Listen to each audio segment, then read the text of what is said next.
នោះកម្មហើយថៃបាទនាវារបស់ថៃត្រូវបានអ៊ីរ៉ង់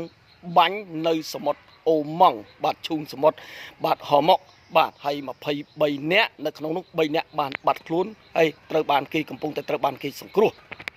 ថ្នាក់ដឹកនាំថៃថានឹងបិទព្រំដែននៅក្នុងប្រទេសកម្ពុជាមិនបើកវិញទេហើយនឹងធ្វើការ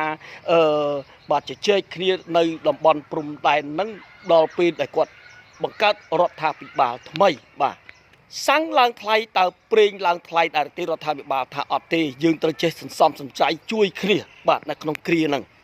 ហើយចំណែកសហរដ្ឋអាមេរិកវិញគឺអត់ឲ្យបាទនេះជាលើកទី1ហើយគឺអត់ឲ្យប្រទេសអ៊ីស្រាអែលនឹងគឺវាយតំបន់ព្រេងរបស់ប្រទេសអ៊ីរ៉ង់ទេព្រោះគាត់មាន3ចំណុចដែលត្រូវនិយាយគឺ